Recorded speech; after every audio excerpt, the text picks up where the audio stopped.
Hello friends, नमस्ते। और मैं स्मिता माथुर। मेरी यूट्यूब चैनल में आप लोग का बहुत बहुत स्वागत है। और जैसा आपको पता है कि जून चल रहा है और जून जो है वो फादर्स डे सेलिब्रेट किया जाता है जून में। तो इस बार भी मैं आपके लिए एक ऐसे ही पिता और ऐसे ही अ, पुरुष की कहानी लेके आई हूँ जो धरती से जुड़े लोगों में से है। धरती से जुड़े लोग मीन्स जो कर्मशील, श्रमशील व्यक्ति होते हैं, जो अपने यहाँ आप कह सकते हैं जो लोग मेहनत मजदूरी करके अपना जीवन यापन करते हैं, उन्हीं में से एक पुरुष की कहानी है जो कि इसको देख के मुझे हमेशा बहुत ही मोटिवेशन मिलता है। तो बस एक छोटी सी कहानी है, आशा है आपको भी पसंद आएगी। और मेरी इस कहानी का नाम है बर्तन वाला। कुछ डिफरेंट कैरेक्टर है और आई थिंक कि आपको पसंद आएगा। बर्तन वाला। मैं अक्सर ही उसको सामने वाली सड़क पे आते जाते देखती। आमने सामने पड़ने पर भी कभी हमारी बातचीत नहीं हुई थी। अक्सर उसके कान में मोबाइल फ़ोन लगा रहता और वो किसी छोटे बच्चे से अपनी भारी आवाज़ में बात करता रहता। हाँ बेटा, कैसे हो? आएंगे, ज़रूर आएंगे, हम तुमसे मिलने हम ज़रूर आएंगे। वो अपनी भारी आवाज़ में बड़े प्यार से बात करता। ऐसा लगता जैसे उस तरफ कोई छोटी सी 2.5-3 साल की बच्ची हो। ढीली बाहों वाली, पूरी बाहों की मैली सी शर्ट, जिसकी बाहें कोहनी तक मुड़ी रहती। ढीली सी मटमैली पैंट और गले में अंगोछा। पैरों में काली व पुरानी रफ सी चप्पल। जाड़ों में ढीला ढाला स्वेटर और सिर पर बंधा अंगोछा। वो अपनी धीमी चाल में सिर झुकाए चलता रहता, बिना इधर उधर देखे।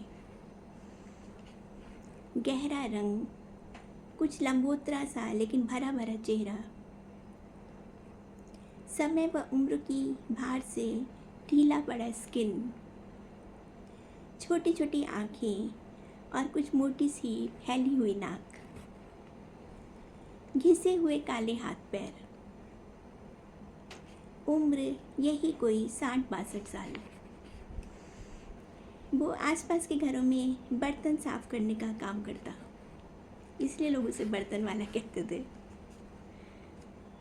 अक्सर पीछे के घर से उसकी भारी आवाज़ सुनाई देती रहती, बर्तनों की खन खन के साथ।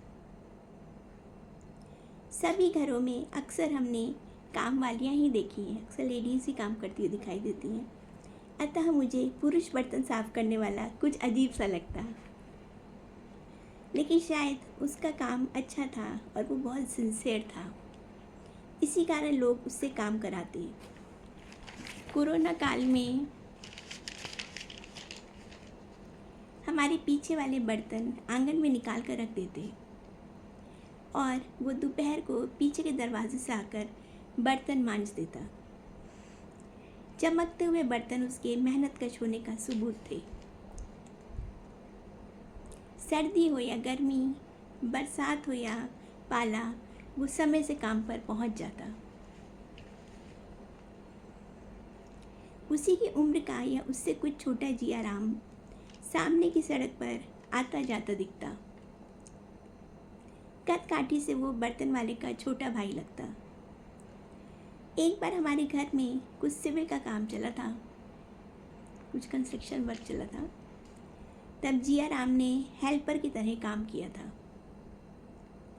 अब वो अक्सर ही गेट की घंटी बजाता और कहता, कुछ मदद कर दो मैडम, या सर नहीं है क्या?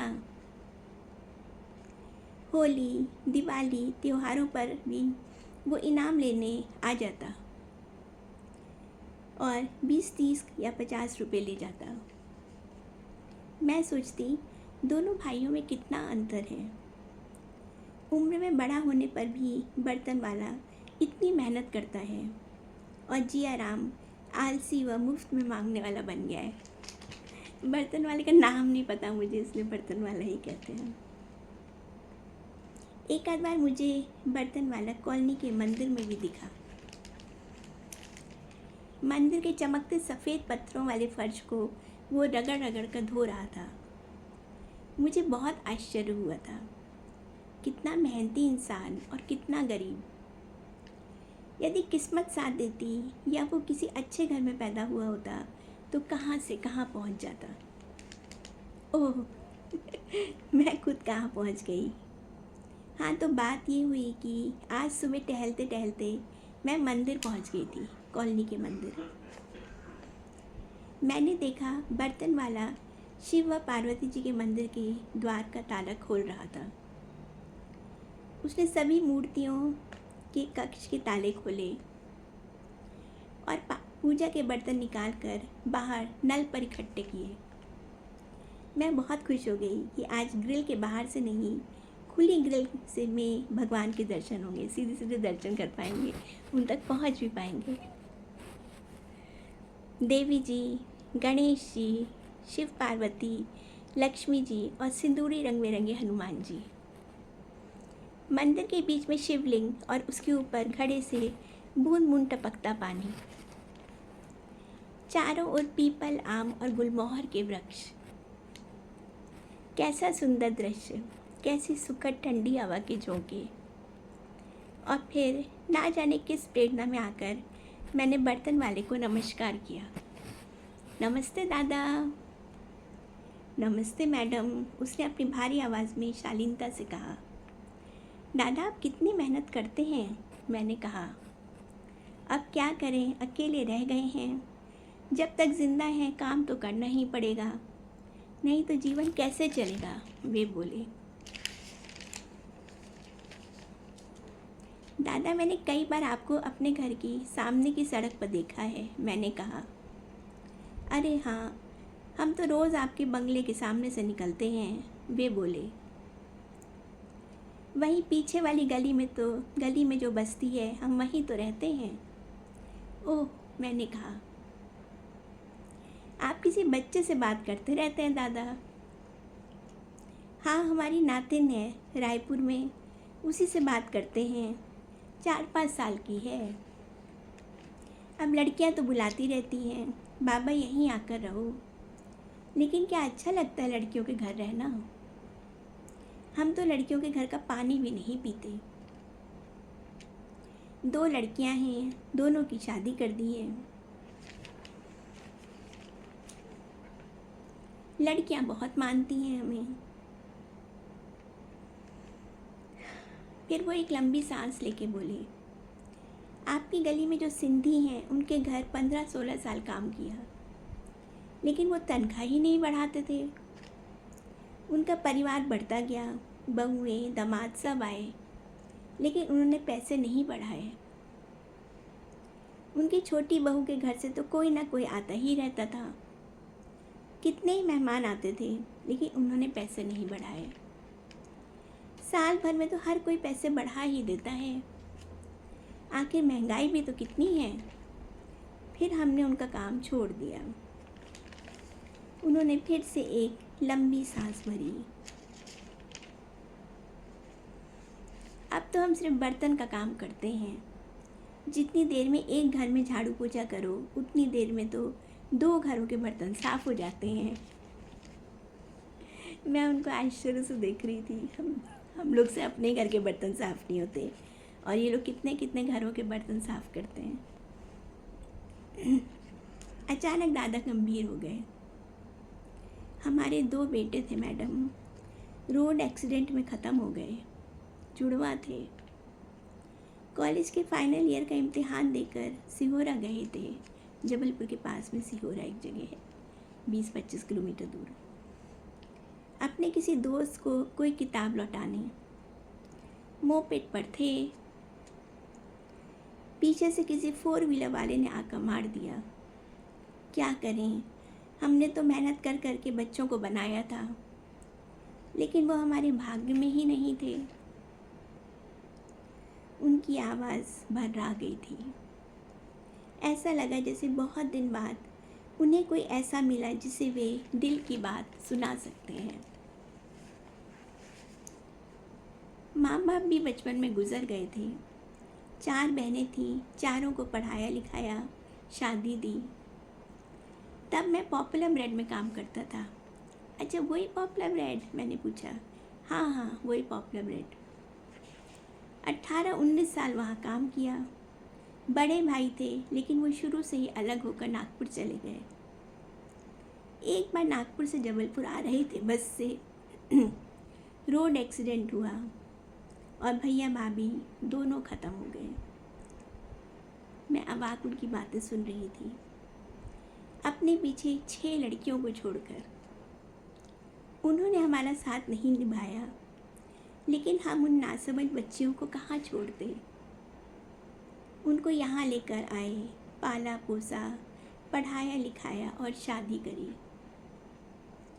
2 लड़कियों को तो मैं पॉपुलर ब्रेड भी लेके जाता था। जब काम पे जाता था तो उनको साथ में लेके जाता था, क्योंकि घर में देखने वाला कोई नहीं था। और फिर से उनका गला भरा गया था। गला भराया। लड़कियां बहुत मानती हैं। वाइफ को भी 2 साल से कैंसर है, अभी बाईपास सर्जरी कराई है।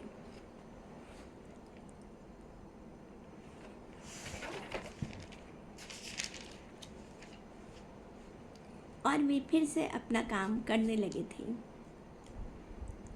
और मैं देख रही थी उस कर्मशील इंसान को जो जीवन भर दारुण दुख झेलता रहा। अपनों से बिछड़ने का दर्द, माता पिता, जुड़वा काबिल बेटों और सगे भैया भाभी की अकस्मात अकाल मृत्यु का दर्द। आखिर कैसे किसी परिवार के सभी लोग रोड एक्सीडेंट में जा सकते हैं? क्या इस परिवार पर किसी प्रकार का अभिशाप है? आज बेटे जिंदा होते तो पिता को घर घर में ऐसे बर्तन मांजने देते। उसने अपनी छोटी सी तनख्वाह में कैसे इतनी जिम्मेदारियां उठाई होंगी। नमन है ऐसे कर्मशील व्यक्तित्व को जो जीवन के झंझावतों से टूटा नहीं और आज भी अपनी मेहनत से, स्वाभिमान से जी रहा है। बस ये छोटी सी कहानी थी, या छोटा सा अनुभव था मेरा जो मैंने आपके साथ शेयर किया। और मुझे ऐसे कर्मशील लोग जो धरती से जुड़े हुए हैं उनको देख के बहुत आश्चर्य भी होता है और बहुत इंस्पिरेशन भी मिलता है कि वो इतने कम पैसों में कैसे अपना जीवन यापन करते हैं, कितनी मेहनत करते हैं, मौसम का, बीमारी का, किसी तरह की चोट लगने का, किसी भी चीज़ का असर उनके काम पर नहीं पड़ता है, और या कहें कि वो पढ़ने नहीं दे सकते। तो बस ऐसे लोगों को मेरा बहुत बहुत नमन है। और बस मेरी कहानी यहीं समाप्त होती है, बर्तन वाला। और अगर आपको मेरी कहानियाँ और मेरे अनुभव पसंद आए तो प्लीज़ मेरे YouTube चैनल को आप लोग सब्सक्राइब करिए और अपने फ्रेंड्स और रिलेटिव्स के साथ भी शेयर करिए। और आप लोग जितने अच्छे अच्छे कमेंट्स भेजते हैं, मुझे सजेशन देते हैं, उससे मुझे बहुत अच्छा लगता है और मेरा दिशा निर्देश होता है, और मैं आप लोग के कमेंट्स का इंतज़ार भी करती हूँ। चलिए, ओके, बाय, सी यू। मैं स्मिता माथुर, और ऐसे ही अगले सैटरडे को मैं फिर आऊँगी आपके पास फिर कोई नई कहानी लेके। Okay, bye, all the best.